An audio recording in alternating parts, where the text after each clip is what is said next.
What's going on, everyone? My name is Carlos Serrano, and you are listening to the Blood, Sweat, and Tears podcast. This is a sports podcast where we dive deep into the life of an athlete, tackling topics on faith, the body, and the mind. In each episode, I will be having a new guest on the show where I will be interviewing them about their sports experiences, along with their personal faith journey. I hope this can be a show that can fill you up with encouragement and insight through the discussions that we will be having here. Now, with that being said, let's get on with the show.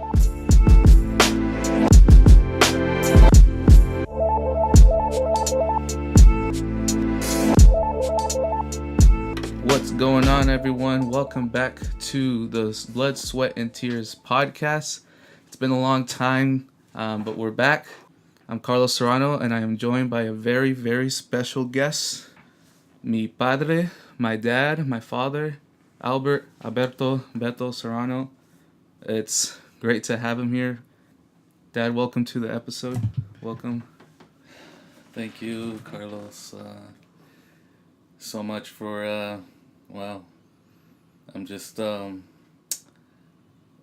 really proud to be here, and just really excited, that I get to be part of this. I'm happy to be here, just to be able to talk to you and just spend some time with you. Thank you. That means a lot. For those who don't know, I currently now live in Kansas City, Missouri. I moved from San Diego to Kansas City, and my dad this weekend came out to visit me, so I figured take advantage of this and to record an episode. I know it's been a long time, but I feel like this is definitely the perfect time and definitely God's timing as far as to record one. And there's a lot that has happened since then, but we're here to talk about sports. We're here to talk about God, the Bible, all that great stuff.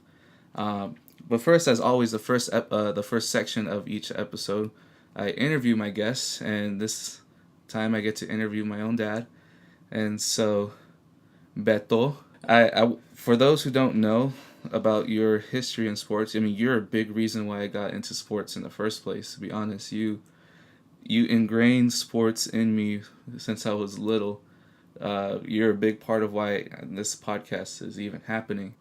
So for those who want to know the man behind all that, like, what was it for you that got you into sports in general? What was it that got you into that?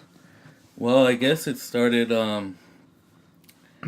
a young age, living in San Isidro, and my dad just kind of being so involved in the San Isidro community, I guess.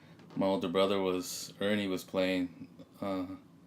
My brother Toby really didn't play any sports, but Ernie was into baseball. He was playing, and my dad would always go to these to the games, and he would take his music stuff, his speakers, and his van, and everybody in San Isidro knew him.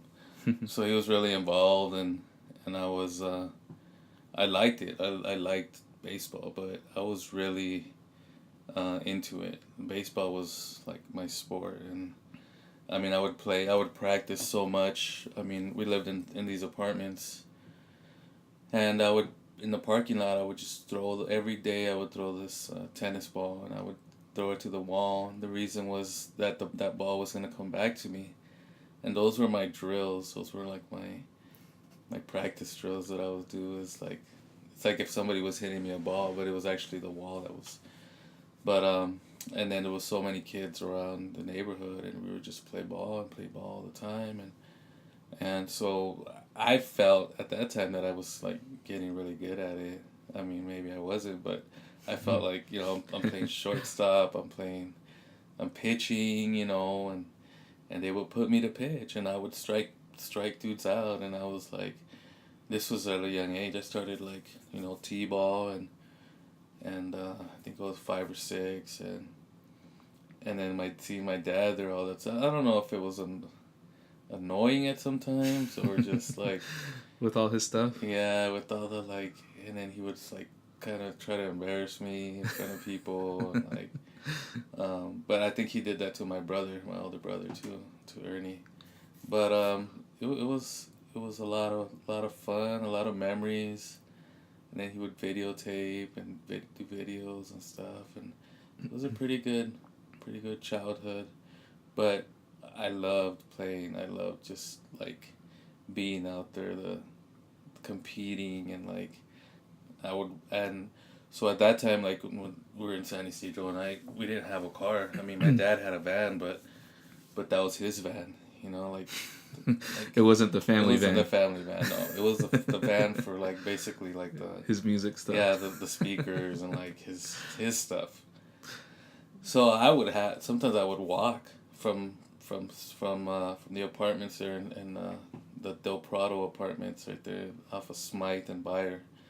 I would walk all the way down to Larson Field. This was when I was already getting older, but at first it was Smythe, the school up on top of the hill there by the apartments. But then I caught myself walking a lot, like just like if you wanted to play, you were gonna have to walk, you know. So I was like, yeah, I'm into it, and I'm gonna walk because I want to go play. So it was pretty awesome. Just and then like pretty much it was baseball. I mean, I don't remember a lot of football back then because my mom wouldn't allow me to play football. To her, it was like, you're gonna get hurt if you play football. You're not gonna play football because you're gonna mess yourself up. So pretty much it was baseball, and then just because my dad was involved, I guess I probably had something to do with it. I don't know, but so. Gotcha. And then so that's kind of funny how my nana, which is your mom, like how she didn't want you to play football because for those who don't know, you were the youngest of 4. Yes. And so it's just and it's always cool hearing the story and even just I don't remember you telling me about like you walking all the time to baseball. Yeah, it was a lot of walking, but and I feel like, I mean, nothing against my brothers or my sister, nothing. I love them. If you guys are listening, I love you guys. But I felt like I was like one of like the most athletic one, like the youngest one. But like I was like, I don't know if it was just all like I felt like I had a lot of energy, and just being out there but Yeah. it was pretty fun times. So how long did you keep playing, and what was it that eventually? I mean, you obviously don't play anymore. Yeah. But like, what was it?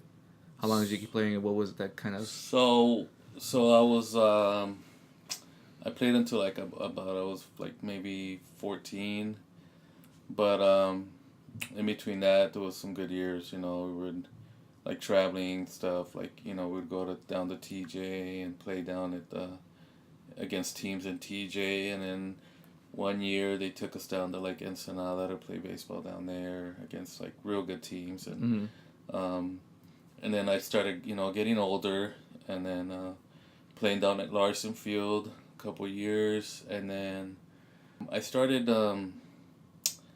kind of like not doing good, like with like school at that time, maybe like around, what was it, like after middle school and then going to high school, and then I started like smoking, and then and I met your mom. By the time I was like 14 years old, I met your mom, and then I just started like I started drinking and stuff with like friends and with like family, like cousins and stuff. No names. I'm not gonna rat anybody out here or nothing, but drinking like alcohol like at a young age, and going to part. I ended up like having like a fake ID, and then I didn't know that. Yeah.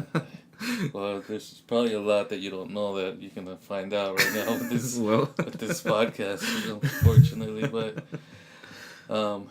I had a fake ID, and I started going down to TJ with one of my cousins, and then all of a sudden I'm like not playing. I'm like little by little I started fading away from what I loved, and I mean I loved playing baseball, and I mean, who knows? I mean I'm not saying that I was gonna be like like the greatest. But maybe I could have still played and gone to high school, maybe played for a team or something, and then you never know, like eventually becoming somebody. But Mm-hmm. just partying, and then so I met your mom, and then I started kind of like liking girls and stuff, and basically she was the first one, so Mm-hmm. and then and the only one, and then like I was like, I want to spend time with her, I want to go and hang out with her at at her house, or for her to come over to my house, and we would like watch movies and eat chips and salsa and like, and then all of a sudden I'm like, I'm not playing anymore, so it kind of like derailed me, like, because I don't know, it's like I don't know if those other things were like funner, or it was just me like not focusing on the right things. Mm-hmm. Yeah, it's interesting how you like talk about those things, because it's like, yeah, like it messed up with your baseball career, quote Yeah. unquote. Um, but you met my mom, and I'm here, Yes. and that's like, it's one of those weird things that's like, yeah, wasn't the best path for you to go down. Also, at the same time, I'm here. Yes. And not that I like, oh, I provide so much to the world. Like, no, I'm not saying that at all. It's just, at least I'm being biased for myself, that like, You're right. you know, I get to be here. I get to exist. I get to. Luckily, yeah, because if I would have met your mom, then I don't know, maybe it would be you'd look different or something. I don't. I don't know I how don't that know. works. I don't know either. Um, well, so you met my mom, and you had me, and you actually didn't have me back home in San Diego. You guys, you want to tell that part, or? Yeah, yeah, I could. So I met your mom, and we kind of dated for a little while, and then we I think it was 16 years old. I don't know if I remember. I think I was 16. I know around 16, and then we left. We kind of ran away. Ran away from home, and we left. We ended up in TJ for a couple weeks with one of my cousins, and then she was living there with her husband, and then one day she's just like, you know what, like, we should go. We should just leave and go to Washington, because she had lived up there before, and me and your mom were like, well, sure, we'll just go. Let's just go up there. We had nothing else to do. We were like, so we left. We kind of just took this trip up there, and I kind of saw it like a mini vacation, but Yeah. it ended up being like 2 years later. We were up there for 2 years, and we had you up there. So you were born up in Bellingham, Washington.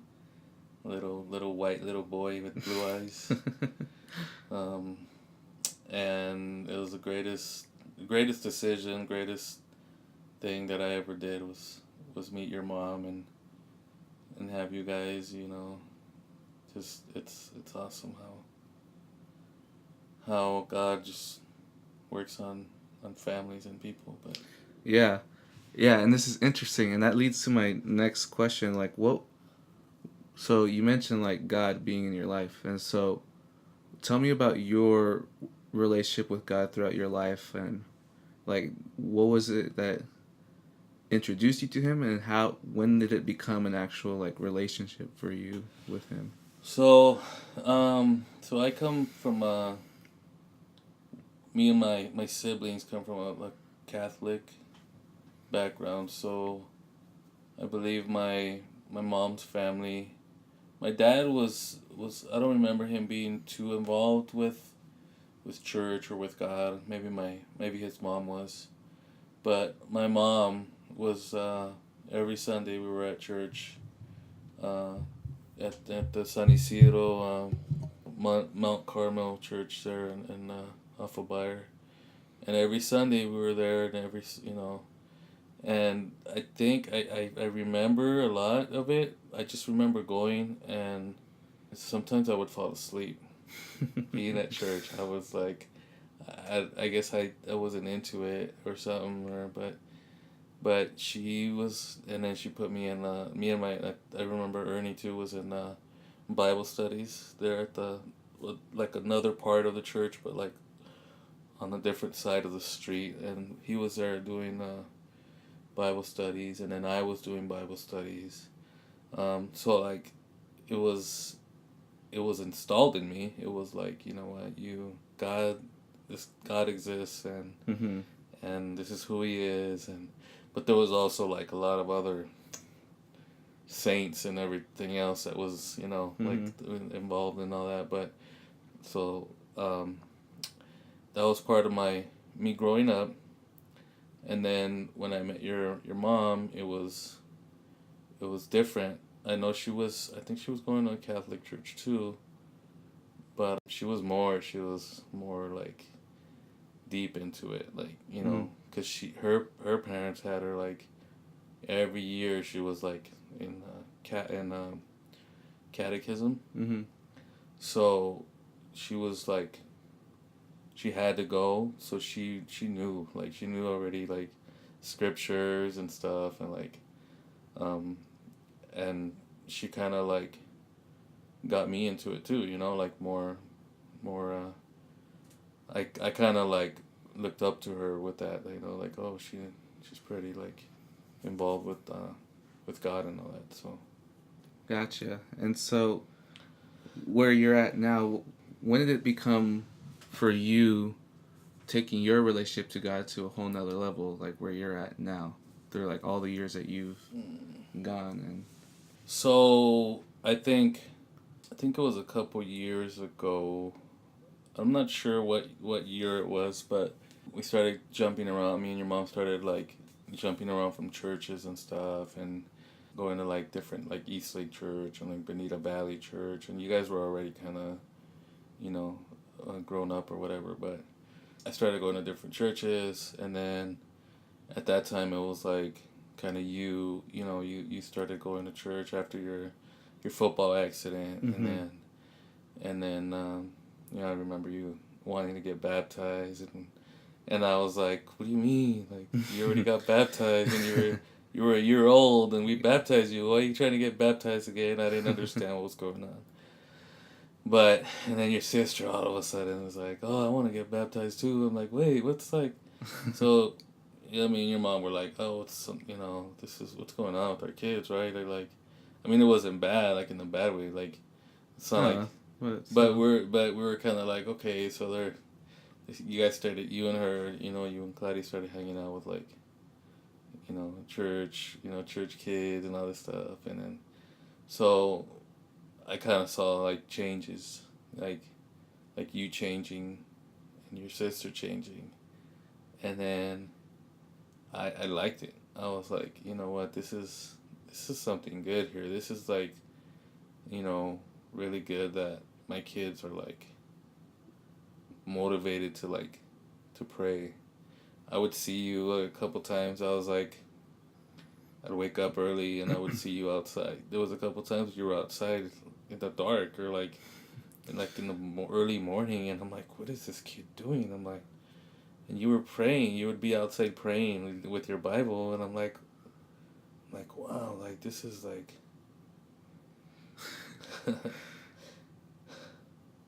This is really good. My son is like. I'm sorry. No, it's okay.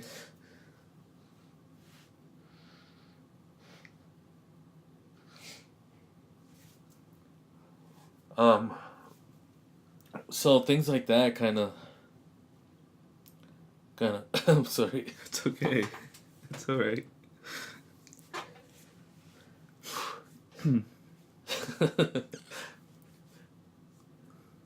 So things like that kind of just had me kind of started changing the way I saw things with my walk and with what I was doing and things that I wasn't doing right as a father, and I was like, well, if my kids are doing these amazing things for God, and like, why, what am I doing? you know, and then so you guys get baptized, and then and your mom, all of a sudden your mom's like, "She's I'm getting baptized too, right?" I'm like, "Oh, okay, so so what am I gonna do, you know?" So she gets baptized, and that was like so amazing for me too, because me and your mom went through a lot, you know. We went through a lot as a couple, married couple, and just struggles, you know. But her deciding to get baptized was really big for me, and it just worked. God was just working on all of us, just Mm-hmm. on you guys, on me and your mom, and then and then I was like, okay, so my kids, my wife, you know, they're all going to heaven. They're gonna make it up to heaven, and I don't want to stay behind. Mm-hmm. I need to step it up, and I need to start um, studying the Bible. At that time, your mom was hanging out with Christine and Dawn from the church, and Sandra and all these other girls, and I was like, and then the guys were like asking me, like the husbands were just like, hey, what's up? You know, you ready to study? And I was like, yes. I'm like, I'm ready. I'm ready. Sign me up. I want to learn. I want to learn what's going on, because I had, like I said before, it was like going to church with my mom and all that, and I wasn't like into it. I wasn't like, I had no idea what was in that Bible. Mm-hmm. Basically, like I didn't know the miracles. I didn't know just who he was, and all of a sudden I'm like, wow, this dude is really good. This guy's like turning, you know, water into wine. He's like bringing people back from the dead. Yeah. I'm like, so I wanted to know more. I wanted to learn more, and it has really changed the way I do things and the way I think. And I'm sorry, I got a little emotional right there a little bit. Don't be sorry about that. Man. That's just real, and I appreciate that. It got me emotional too, but that's fine. And I just appreciate you being honest in that way. And I mean, gosh, I mean, there's times where I feel like I fall short, and just hearing you say that means a lot to me. And I mean, we're here right now, and we're doing this podcast here. Um, and I feel where our families are right now. I mean, gosh, we're not perfect at all. I mean, we still have our struggles. I just feel so much more confident in God's grace now, and Amen. it's just amazing. But so, you know, you've devoted your life to following Jesus, and you also have this love of sports. How has that changed for you? I mean, we're still sports fans. I mean, just because we are disciples of Jesus doesn't mean that we can't love sports. But how has it been different for you? You know, now devoting your life to God, and you know, balancing out at the same time your love for sports. Like, Wow, so that's kind of changed a little bit over the last maybe 2 years, I think. I don't know, maybe after I got baptized, but so I used to be really involved with boxing fights. So I used to love boxing fights, and just like, you know, watching them and like hosting them. yeah, and for some reason I just kind of like, I'm not that into them anymore, just because I have so many other things going on, whether it's like, you know, church events, or like things on Friday nights or Saturdays or whatever, or even like kind of, I mean, I still have alcohol once in a while, which like a couple drinks here and there, but Yeah. but back in the days, it was like, it was a lot. So I would drink and like drink and drink and drink, and then sometimes like the next day I wouldn't want to wake up, or I'd want to stay sleeping, or so I don't want that to kind of like be in my way of like going to church on Sunday, or like also like football games. So football games, they're like 10 o'clock, you know, Sunday morning. I was like, I'm ready to watch football games. Yeah. At 10, at 1 o'clock. So now it's like football is like second or third, basically Sunday morning I'm waking up first, now that you're not there, but and then everybody else, I'm like, okay, let's go, we're gonna go to church, and in the back of my head I'm still thinking like, oh man, like my Bills are playing right now, they're gonna play at 10 o'clock, I'm gonna miss the game. Good thing they're not that good this year, but Good thing. but I was like, before it was like, no, I'm not gonna miss the game. That's like more important. That's the most important thing, is for me to watch the game and the next game and all the other games. But now it's like it's just a game. It's like it's more important if I go to church, and I'm there with my family and God and I'm just like praising God and singing and enjoying the sermon and I'm probably gonna learn or get something out of church more than what I am from the game. Right. So yeah, so now it's like it's a little different where I kind of put other things like on the back burner, and I try mostly to put God first for all my stuff. So that's it's better, I think. Yeah. For me and for my family. Yeah, I mean, I know as a football fan, if we're being honest, it can be tough sometimes, where it's like you are tempted to like check the schedule during like a worship service, but yeah, it's just an interesting balance. But I mean, you're right. It's just really cool just to be with the family back and worshiping God and just obviously putting God first.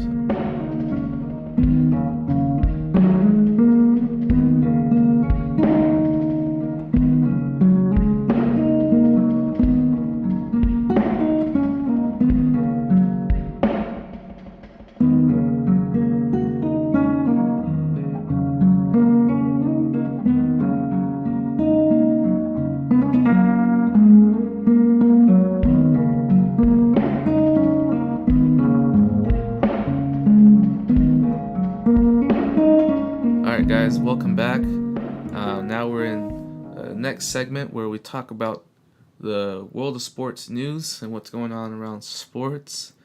So recently, actually today, my dad and I went to a Kansas City Chiefs game, and boy, that was that was quite an experience.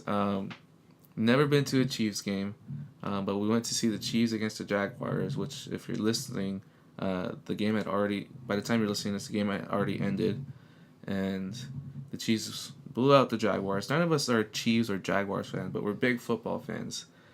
But the fact of just being there was incredible. What an incredible experience. These fans really, people in Kansas City really love their Chiefs. So that was just really incredible. What were your thoughts of that game? Or just the experience? It was really different. It was something that I've been wanting to do. I like I told you, like this morning, I was like telling you how if it wasn't for you, like living here in Kansas City, like I probably wouldn't have chosen to go to a game like that. Well, first of all, because I wouldn't just fly to Kansas City to a Chiefs game, because I'm not a Chiefs fan. But I took the opportunity. I'm like, well, my son's living out here, so I'm like, why don't we just go and check it out? It was pretty amazing. It was pretty awesome, and especially because it was raining. Yes. And we were just like the first quarter and a half, I think, was just rain, and it was pouring in the beginning. Yeah, forgot to mention that. Yeah. And everybody was there. Like nobody was leaving. Everybody had their ponchos on, and and it was awesome. I mean, there was a lot of alcohol, a lot of people drinking. Yeah, we should get those. But it was fun, and it was something that I can say now. Be like, yeah, I've been to a Chiefs game and at Arrowhead. Yeah. And one of the loudest stadiums. Yeah, one of the loudest stadiums. And I was just like so I'm not a Chiefs fan. Unfortunately I'm a Bills fan, and they're not 5-0 like the Chiefs. But it was pretty cool to see all the red, everybody wearing red, mostly everybody. Mm-hmm. I think there was probably like 20 Jaguar fans there, maybe. I Yeah. don't know, but it's different. It's obviously different than going to Qualcomm or like, I think that's the only stadium I've been to. But my goal is in the future, hopefully, maybe when I retire and don't have a house payment, or maybe I can go to different ones, like, you know, like maybe go see the Bills play in Buffalo, or Mm-hmm. maybe go see the Dallas. Yeah, I want to go see the. I told Les Nettles, my buddy. I told him that I want to go check out the Cowboys at Jerry's World, or whatever they call that. Jerry's World. Yeah, that big That big stadium. Yeah, the Cowboy one. State of the art. Yeah, maybe go. I've been to a couple baseball games recently, but just going to different like ballparks or like stadiums. That's like one of my things that I like. You know, just like checking out, like, wow, like this is like, I only see them on TV. Yeah. But just to be there, it's like, and then having everybody there like screaming, and it was pretty cool. Yeah, and the Chiefs chant too. That Yeah, the whole what is that called? Like I don't know exactly what it's called. It's like the Indian thing, right? It's like the whole, like, when they're doing like the tomahawk. Yeah, the tomahawk thing. Yeah. Yeah, that whole thing that kept. That's stuck in my head now. Yeah. That, Yeah, so that was definitely quite an experience. Yeah, for those who don't know, I haven't recorded an episode, since the football season starts. So we're like mid in between football season, and it's been quite an interesting season. And I'm curious, Dad, like what your thoughts of like the entire season right now, of like who do you think is gonna make it to the playoffs, or who do you think are your favorites for the Super Bowl? well, at least making it. Unfortunately, I don't think Kansas City is gonna make it to the Super Bowl. No, even though they're 5-0, but I think the last couple of years they've been pretty good in the beginning, and then towards the end they fade away. I think, unfortunately, for the division the Bills are in, unfortunately I think New England is gonna make it to the Super Bowl again. Again, as long as Brady and Gronk is there, I think. But maybe the Rams. The Rams have a really good team. Yeah, they have a good chance. I think the Rams might be one of the contenders there for the Super Bowl, or maybe the Saints. Mm-hmm. With Drew Brees, he's about to break a record, I think, soon. Oh yeah, if he hasn't already, I think. I can't remember. He's like 200 yards short, 200 or 300 yards short of a record. But for sure he'll break it this season. Yeah. If not, the next couple of games. So maybe the Rams, the Saints, I don't know who else, but in the AFC, I think just New England. I don't know if anybody else. I know there's Baltimore and there's Pittsburgh. Oh, you're saying Baltimore because you're a Ravens fan. Honestly, I'm not just saying that. Didn't they lose to the Browns today? They did, and that was tough in general. But Baltimore is interesting. From the time I've been a Baltimore fan, I think I told you this. They beat the teams that they aren't supposed to beat, and they lose to the teams that they need to beat. And so it's right. I don't know what to expect from them sometimes, but they have weapons now. Flacco has weapons, and now he's playing hard because of Lamar Jackson backing him up. Mm-hmm. So we'll see. But I know they're like a wild card favorite type of thing. Maybe I know my buddy George isn't gonna like me saying this, but maybe the Chargers might have a chance. They do.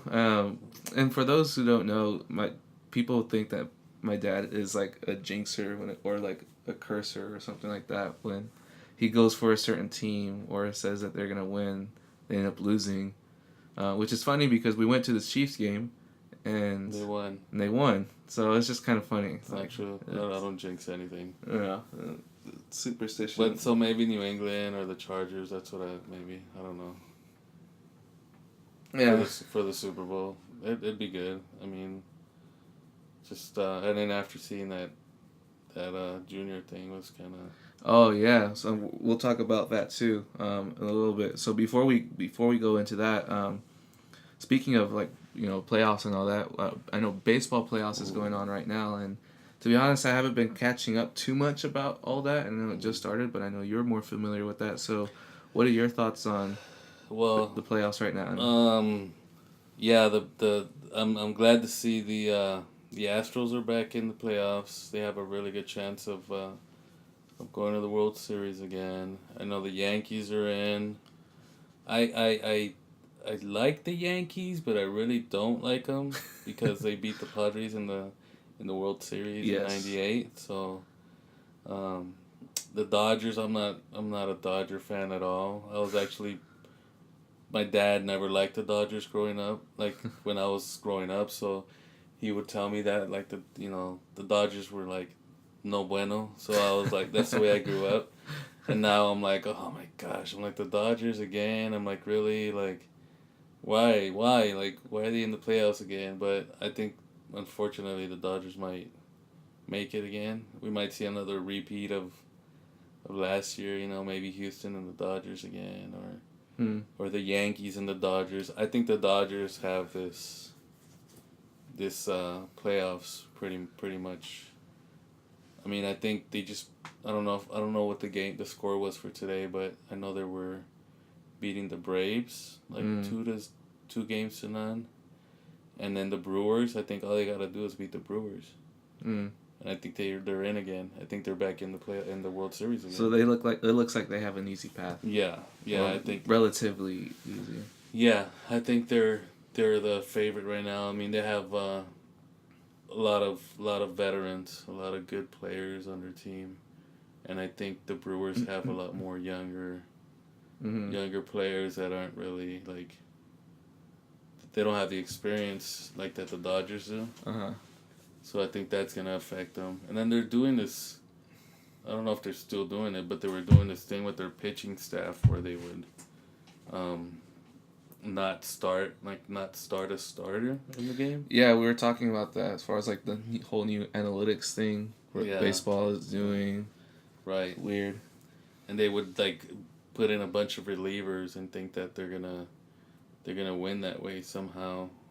I don't think that's I personally I don't think that's gonna work against the Dodgers. Right. Because the Dodgers are gonna throw Kershaw and whoever else, some other dude that's been pitching really good. Mm-hmm. And just with those two guys, I think they're gonna take it. So yeah. So maybe I don't know. So either Dodgers Yankees or Dodgers Astros. Yeah, I know for baseball it would be really good to have Dodgers Yankees just because those are big name teams. Yeah, big market. Yeah, but I think Dodgers Astros will still be a good game too.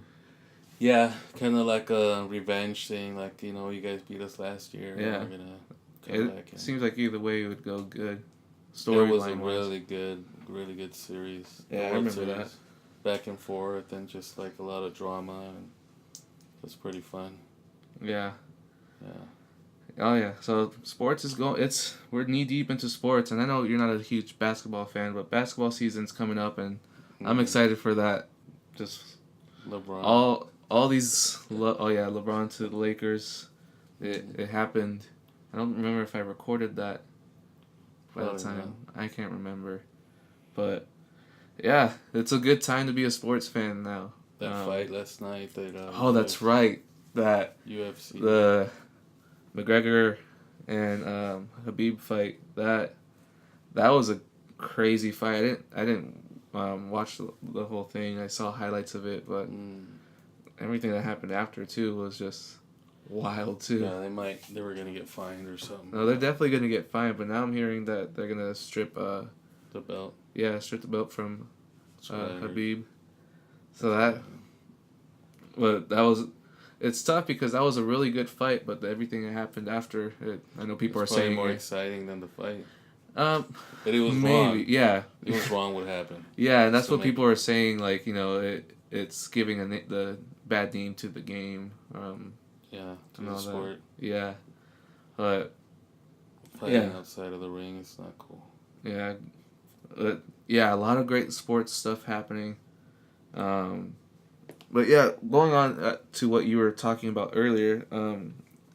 Yesterday, my dad and I. So this is not necessarily, sometimes in an episode we talk about the inspirational athlete of the episode, and this one's a little bit different. Not necessarily. I mean, this athlete was very inspirational for me growing up. I mean, I actually had his number when I played football. Multiple times I had his number, but Junior Seau, we saw the ESPN 30 for 30 documentary, Seau, and I wanted us to talk about that and give our thoughts about it in general. And man, first off, what a great documentary. That just if I want to go technical and story wise, like it was just a really well done documentary. Very emotional, very like throwback as well. Just like seeing that.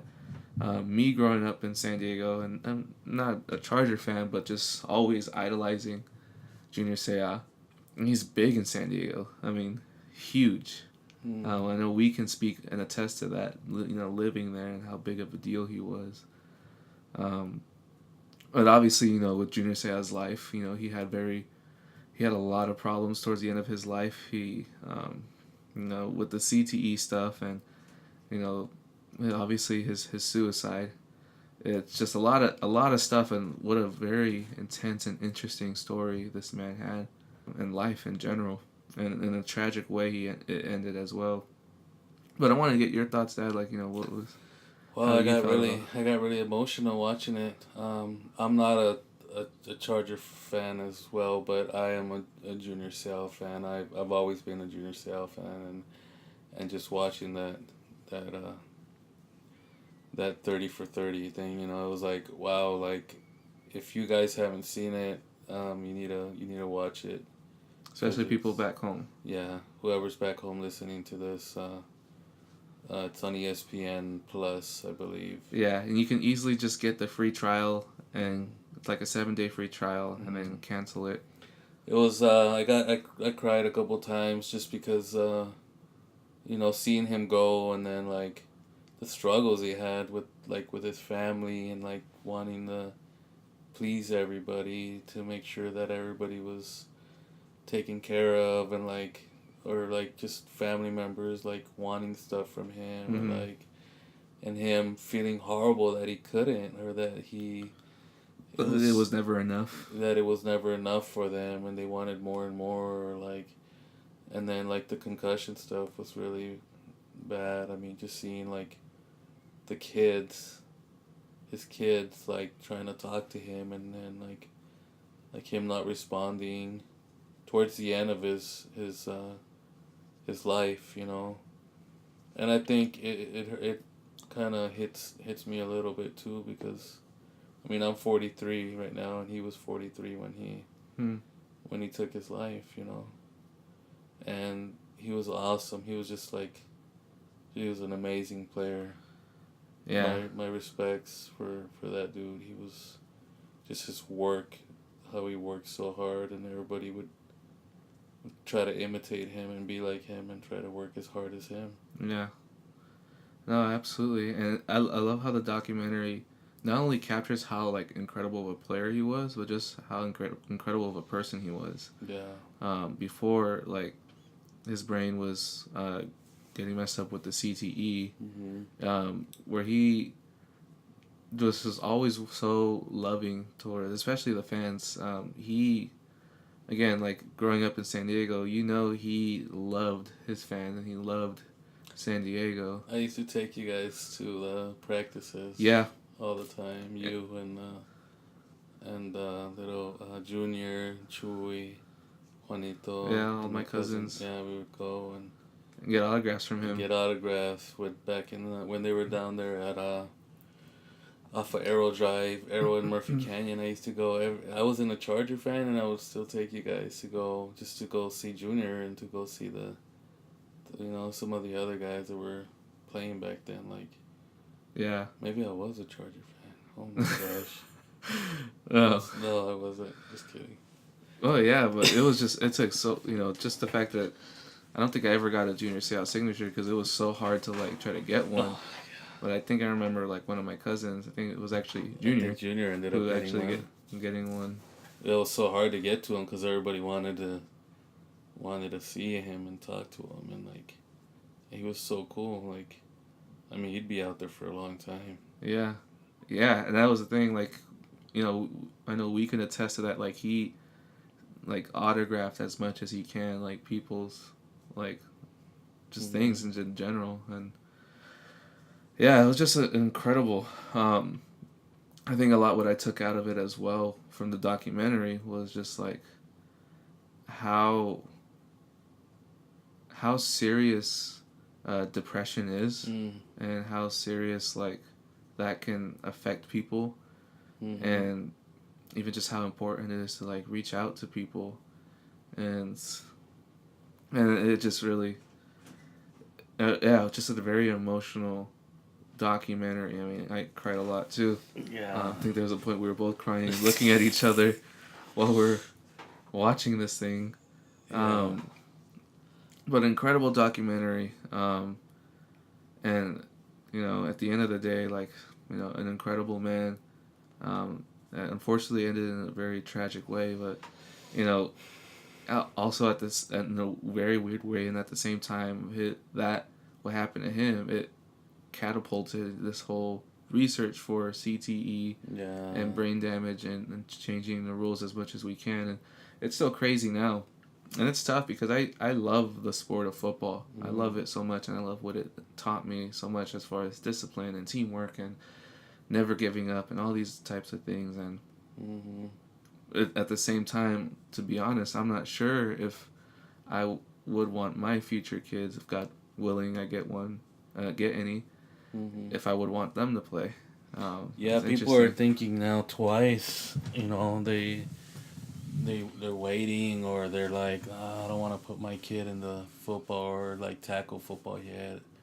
I heard a couple stories where they're like, I'll put them in flag football first, because they're too young and they're hitting all these concussions, and all these like, it's dangerous. But yeah, unfortunately, he went through all that. Yeah, a lot more too. Yeah, we definitely recommend watching it. It's called ESPN 30 for 30. Saya. It's about his life, incredible life.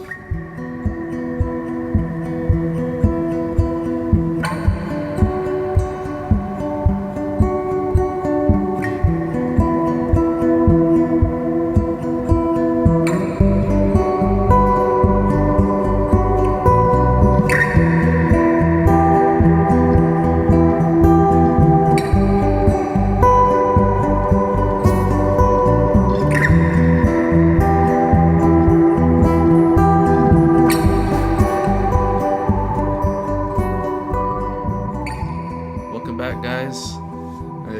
Now in the third segment of the episode, where we talk about the topic of the episode. And today's topic is family.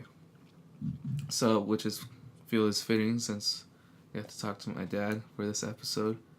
Really great stuff. A lot of emotions, crying, and learning things, but also talking about the sports that we love as well. But today's topic, we're talking about family and how family, is important both in the world of sports and, as a disciple of Jesus, and in our relationship with God. And so, Dad, first I want to ask you, when you think of the word family, or just, family to you in general, what is family? I guess let me just ask this question. What is a family to you? Like, what does that look like? Well, something very special, something, so I grew up with, siblings, so my awesome, amazing sister and my brothers, and my mom and my dad, they're still together, and, through thick and thin through bad stuff and through whatever they've gone, and they've stuck it out. They're still married. They're still going strong, and that for me was kind of really what I grew up with. So I I met your mom at a young age, and then I fell in love, with your mom, and unfortunately I had some stuff, some bumps on the road, kind of being learning as I went along on how to be a husband. Your mom's amazing. That's the most amazing woman that I know, and that she's put up with so much over the years, and luckily she did. We're still together actually in November. It's gonna be 25 years, November 10th, and so we uh, so we had a little baby boy, and we were learning and how to be parents, and family was like, you and your sisters, and just like it's awesome just to be a parent, to be a dad, and to have a family, to go to work, to come home, and just to have the family that I have is God has really really blessed me. I'm really lucky to have what I have, and I've always tried to do my best as a father, even though I made mistakes raising you guys. I kind of was I would do things kind of the way I thought was the right way of doing it. Mm-hmm. Whether it was like, if you guys did something wrong, it was like, well, I'm gonna spank them, or I'm gonna put them on timeout, or just things that were really, I don't know if, I was like, in one way I was trying to change, like a lot of things that that I went through as a kid, you know, some of the negative things that were taught to me, Mm-hmm. and I tried to change a lot of those, and luckily your mom was there too, and we worked. We make an awesome. I think we make an awesome team, as a husband and wife. I think we've always really worked together, but for us it was like, for her, mostly for her was like school, like, the kids and school, and you're gonna go to school, and you're not gonna quit, and you're gonna graduate, and not only are you gonna graduate, but you're also gonna go to college, and then after college and for me it was like, I've never even heard of that. I mean, for me it was like totally different. It was like, if you don't want to go to school, then don't go to school. Just then go to work. It was like, it wasn't, and for her it was like I was learning. As I was going, and she was like, no, my kids are gonna go to school, and they're gonna finish high school, and I'm like, okay, I'm down with it. I'm okay, because I want my kids to succeed. I want my kids to go to college and to become responsible adults, and I think in a way that kind of reflects on me and her, on me and your mom, and the way we were raising you, or raising your sisters, or whatever. But it's really important to me to know, like, that, I mean, it's that I've kind of done my job in a way, but as a father, like, just to see you here, to see how you have a job, and how you're living here, and you're basically on your own, living in Kansas City, and but you're doing it. You're 24, you're a grown man, and you're doing something, and you're not at home with your parents, but I mean, it's a little bit sad in a way, but in another way it's like, I'm grateful that you decided to make that decision, and I don't know. And then just like your sister too, her going to college now and like um, having a job, and then I mean I can't take most of the credit because I think most of it. I mean, seriously, I think God is the one that's done all this. Yeah.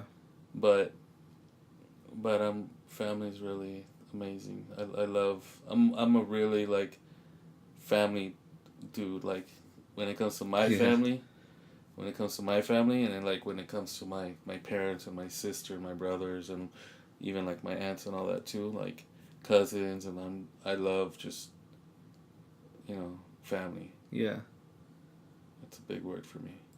No, absolutely, and that's why I wanted to pick that, because I know you instilled that a lot in me as far as like family first, family first, family first, and it was so ingrained into me, and I love my family so much, warts and all, and like all our messes and all that, and which was even interesting why it was such a hard like turn for me when I started to really devote my life to God, and how family couldn't be first for me anymore, and it had to really be God who was first, and Mm-hmm. learning not necessarily that balance, but even just how can I love my family with put God first, and been learning that. I know we've all been learning that, and as far as like how to put God first but still love your family, and let them know that you haven't abandoned them, but instead showing them who God is and showing them why God is first. And it's just so interesting, especially not giving up on family. And you mentioned the whole like never quitting, like never quitting school, and I think I mentioned this in one of the episodes, but what I love and appreciate about you so much and my mom is that you instilled in me this idea of never quitting, and in anything, and especially in sports. And when we'll talk about sports right now, you instilled this thing as far as like we were gonna finish what you started. Um, One with school, I know mom was big on that, and I know for you did that with me with sports. Mm-hmm. And I'll never forget, my first day of playing football, my first practice, I wanted to quit because I hated the conditioning. It was like I never conditioned or like worked out or practiced so hard like that. But I remember you telling me that you're gonna finish what you started, and I'm so grateful that you did, and that you didn't let me just say, okay, we'll just quit. Yeah. Because if it wasn't for that, I wouldn't have played the sport that I love now, and wouldn't be where I'm at now. I take that, and I try to implement it in so many other things in my life, and especially with my walk with God. No matter how hard it gets, no matter how difficult it can be on some days, like I'm not gonna quit because I'm gonna finish what I started. And in this case, it's for eternity. And so I just appreciate that so much about you, that you instill the main thing that you instilled in our family is never quitting. I just appreciate that so much, and I wanted to, one, tell you that, and one, let everyone know that how you guys instilled that in us. And so I was talking about, family and sports. So as far as like sports now, as a family man, as a father, how did you go about bringing sports into your kids' lives? So, oh man. So when you were younger, I wanted to. I put you in baseball, and I think I wanted to like probably live like my life like with you playing baseball, like it was like I kept kind of like forcing you in a way to play. Like I mean I think you were like playing t-ball. I think you played from like t-ball till you were like what, 12, 13? Till middle school. Till middle school. So I would get really involved. I was coaching. I mean, I was like so involved in it that I wanted you to succeed, and it was really like I think I was like trying to live, you know, live my younger years and like through you, kind of like if it was me playing baseball, but I mean it wasn't your sport. Baseball, I'm sorry. No, I don't know if you noticed, but no, I'm aware of that. it was. It's like you liked. It was like you would go and every year it was like Carlos, you want to play? You'd be like, sure, you know. And then it was like just snack bar, you know. The snack bar was like the most important thing, and I was there with you, like. You know, sometimes I was like, "Where's Carlos?" And I'm over here coaching all these other kids, and it was a lot of fun for me. It was a lot of fun, but it was like, what am I doing? It's like this kid, like, he doesn't even like playing baseball. It was like you were struggling sometimes. Towards the end of your like baseball career, luckily you were like you finally had like you were smashing the ball. I remember you hit one like to the fence one time, and like um, I was really proud of you. But then like you were like, you know, we signed you up to play football, but then all of a sudden you started playing like good football, and like you started getting really good at football, and I was like, oh my gosh, I'm like I had this kid in the wrong sport like the whole time, and all of a sudden you're playing so much football where it was like, you know, you started playing for the high school, and then like you were really good. I was really impressed as a dad. I was like, and as a coach, but like not a football coach, but I was like, wow, like, and I'm like, okay, so maybe this is something good's gonna come out of this, right? So, man, I don't like telling this story too much about like your injury or like, cause that was really depressing. I know it was really bad, like for you, Hmm. but I felt horrible as well. I felt really bad when it happened. Um, just seeing you on the field, like just with your head down on the floor and like and not moving, me running down with your sister down there looking at you in pain, and then like my gosh, I'm like, wow, like this is my son here, like just laying there. It was it was it was it was sad. It was sad to see you in pain, and but then but then after all that you went through, and then there I go again. Whew. Oh, I'm a mess. It's okay. Just seeing your name in the paper after your injury, and then just seeing your name and the coaches and how your name was in there, talking about how you guys were gonna have this amazing season, and that the reason why you guys were gonna go a long way as a team was because your name was in there, your name was in the paper, and your name was already on the ESPN like website for the college recruiting thing, and I'm like, man, I was like, I felt so horrible, so bad for you. I don't know if I ever told you, but I know I'm a hard father. I know that I've been really hard with you at times, and that I was this really tough dad sometimes, supposedly just like wanting you to play and asking you so many times like, well, are you still gonna play even after your injury? Even after your injury, I was like, are you still gonna play?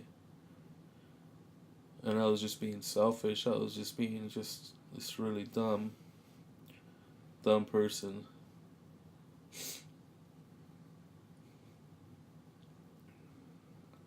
But the reason was because I had faith in you.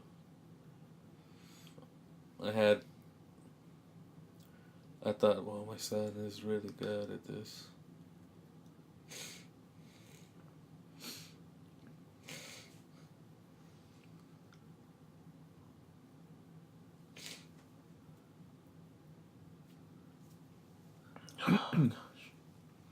I was already like, sign him up. You know? I'm thinking college. I'm already thinking NFL. I'm like, this kid is going to make it big. And he's over here complaining about this hip. Like, just shake it off, boy, you know? See, you don't know what pain is. Oh, man. Oh, gosh. I don't know if it's the older I get, the more, like, emotional I get or what, but it was really a tough time for our family to see you that way. Luckily, your mom was there. Luckily, your amazing mother was there to help you go through all that. And, I mean, because you didn't want me to clean your butt when you were like... Oh my gosh. Gosh. When you couldn't, you know? You were there and you were like, I need help. And I'd be like, I'll help you. I'm going to go over there and help you, Carlos. And then you'd be like, no, Dad. No. Stay away from me, Dad. And I'd be like, babe, I'm going to clean them. I'm going to go. And you didn't want me to see you. So your mom was there, luckily, to help you go through all that. And it was really tough just to deal with that injury. And, oh, gosh. Wow. This is really good. No, it's I appreciate all that, Dad. I appreciate you saying that a lot. And, I mean, that's the whole. I mean, shoot, man, that's family right there. All the warts and all, and I mean, I appreciate everything you just said. I'm honored by everything you said. Honestly, and I think what's just so important going through that was I did have you guys. Even definitely like, I mean, I wasn't easy to work with either. Like, I was very angry a lot during that time. Yeah, that was just a very difficult time just because, and I know it was hard for you. Again, I know it wasn't easy when I was just angry. I'm just upset all the time. Mm. But what really stood out to me, what you said, was when you saw me on the floor, in the field, like, just in pain and just how you felt. Mm-hmm. Immediately as you said that, I started thinking about God and Jesus dying on the cross. Oh my gosh, yeah. Not by, again, I'm not comparing myself to Jesus at all. Gosh, no. But the way you mentioned that, I mean, that whole idea of family as well, and God sending his son, Jesus, to die on the cross for us, and God witnessing that pain and witnessing everything that Jesus, went through, not just dying on the cross, but the abandonment from his disciples, and the betrayal of people who were with him, the lashing and the spitting and all these things, and the mocking, all the stuff that he went through. Yeah. And just him dying on the cross for us, for our sins. I mean, gosh, honestly, at the end of the day, I always say this: if it wasn't for that hip injury, I wouldn't be where I'm at now, having a relationship with God. In a weird way, I sometimes thank him for that happening, because I don't think if that wouldn't, again, I don't know, God could work in any way, but the fact that he used that hip injury to help me out. Yeah, that's when you met Ryan, right? Yeah. I mean, when you started going to church with Ryan, and then Yeah. And then my sister Gladys getting baptized, and then you guys, mom and dad, getting baptized. Like that's all God. That's all God completely, and just working through family. And just, I know for me, I'm just grateful for the church family in general. Like even the fact that I get to be in a different city, and I still get to be part of an amazing church family. From a church family that I was used to back at home in San Diego, and now, here in Kansas City, I get to have that. That almost no matter where I go, I know I will always have a church family, with the brothers and sisters in the church, and I'm just really grateful for that. And so, as I was just saying all that, for you, where you're at now, how is it different for you, or even now, with your life being devoted to God, and this idea of family, and like how do you go about raising a family, with God being number one, and Well, and even just the idea of other church families being a part of that family as well. yeah. So we do a lot of Bible. We'll do Bible studies on Fridays, and then things during the week. We'll have well, for a while there we were doing like the Mondays when you were there before you left. We were having like devotionals, like family devos and stuff. Yeah, I and then, remember that. And then we still get together. Like, well, actually a couple. I don't know if it was a month ago, but there was the boxing. There was a Canelo fight. Oh yeah. And back to what I was saying earlier, it's like I decided not to go and get all upset because I wasn't gonna go watch the fight, but I decided to go to a father and daughter dance with Clarissa, with your sister, and it was amazing. We had such a great time, but just kind of putting God first in that way, I think that's like a way of doing it. Basically, like that fight, I ended up watching that fight the Saturday afterwards. That dance is like it's only once in a great while where I get to go with your sister on a date. We went out to dinner. We dressed up. We went out to this father-daughter dance. We danced. I don't remember dancing that much in a long time. We had so much fun. We were laughing so much, and then we went to go have dessert.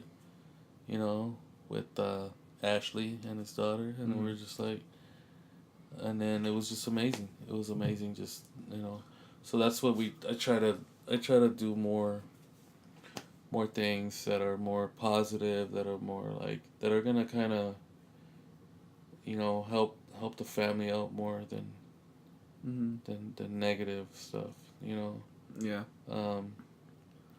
Just I don't know. It's like I know I'm changing in ways. Yeah. I know that I know I gotta do better. Just reading my Bible. I was never like the reading type of dude, right? But I know I need to. I know I need to get into this, the Bible, this amazing book. Yeah. And read it and read it and read it. And so I got this thing now where I'm just like listening to sermons all the time. I'm like at home, I'm at work, I'm listening to like sermons from like other people's like the same church but like different like regions. And I'll listen to them because if I feel like it kind of just gets into my head. And I understand what they're saying and what they're trying to they're talking about the Bible and they're reading the Bible and they're throwing out scriptures, and I'm like, wow, I'm like, okay, this is good. So I want to be a better father. I want to be a better husband. I'm trying. I try to just be to put God 1st. Mm-hmm. Sometimes maybe I fail. Sometimes maybe I'm just like, We all do.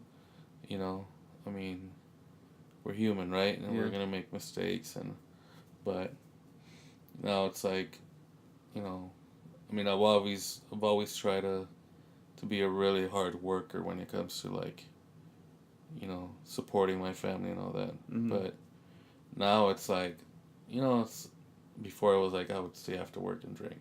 Mm-hmm. Now it's like, no, I'm not gonna stay and drink after work. Now I'm gonna come home. I'm gonna try to make dinner. You know, I gotta go pick up Lily from school. Mm-hmm. I gotta go, you know, help do this, maybe wash, maybe do this. I mean, it might sound like I'm a mandilon or something, but I'm really not. I just try to help your mom as much as I can, um, and just being, you know, just trying to be a good like follower of God, Mm-hmm. and give a good example, especially to Lily. She's like young, but she knows, she Mm-hmm. sees a lot, you know, and making sure that she's going to church school, and that she's going to her regular school where they're teaching her at school. They're teaching her stuff Yeah. about God, and then Sundays she's going to church school, and then she can see what we're doing, Mm-hmm. how we're doing things. And she's like a little sponge, you know. And I'm like, well, if she sees me like, if she sees me cussing, if she sees me, you know, being all drunk or like doing things I'm not supposed to, it's like it's gonna. I don't know. I feel like now it's like different. Like before, I don't know. Before, it's not like that. I didn't care because I love you guys, right? Yeah. But now it's like different for some reason. Maybe it's There's some reason being God. that some reason is God. I think, yeah, and being baptized, and then like, maybe, yeah. That's what it is. No, absolutely. But kind of just to closing out this episode, I want to ask you, like, for anyone who will be listening, like, you know, what would you suggest or advise people, this idea of family, but with God being number one, and you know, being in the forefront? What can you, whatever help you can provide, or anything, like, what would you suggest to people who are maybe listening? You know, how can they, you know, raise a family that is centered on God, or even just this idea of like instilling this idea of family? Like, what would you, if you could sum it up? Oh man! So I know every family is different, and they some maybe think that they don't need God in their lives or not. I believed, I knew who He was. I knew because my mom instilled that in me. Mm-hmm.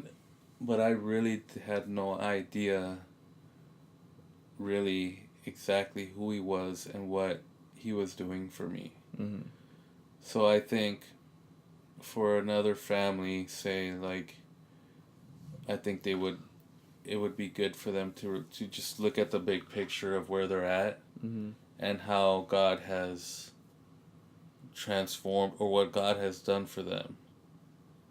And what I do is I'm so grateful for what God has done for me to this point in my life. Mm-hmm. Because if I didn't have God in my life, then I don't think I would be where I'm at. Mm-hmm. I would be divorced. I would be, I don't know. I don't know where I would be, but I think just putting God first, and just being grateful, and just giving everything back to God. Like basically that's what I do now. Is like, you've done so much for me. I just need to give back to you. Mm-hmm. Everything. Just lay everything out, and give it to you, and then go from there. And then whatever else, everything else is gonna align. Everything else will align itself. Mm-hmm. You know, I'm grateful that I have a job, and I'm grateful that I have a wife and kids. I'm grateful that I was able to come see you, Mm-hmm. to fly all the way over here. And it's not me, it's nothing I'm doing. It's like he's given me everything. He's given me the ability to wake up every morning, to wake up to go to work. So it's not like I'm doing it on my own. It's like it's him. And he I have a car, I have a job, I have food, I have a roof over my head. And he can take it away so quick. And that's the mentality that I have. If I follow God and if I just follow what he says and what he's telling me in the Bible and what he's teaching me, then I should be good. Amen. Well, Dad, thank you so much for doing this episode with me. This means a lot. Thank you everyone for listening as well, for just being a part of this journey with me and listening and being a part of this Blood, Sweat, and Tears podcast, this Blood, Sweat, and Tears journey. There's so much more to come with that. There's a lot of ideas I've been coming up with, but if you like this, please leave a review on iTunes, on Google Play, and share it with your friends and family. And Dad, thank you so much again for being here. You guys are just listening to the Blood, Sweat, and Tears podcast. Thank you all for listening, for your love and support. Thank you so much. God bless.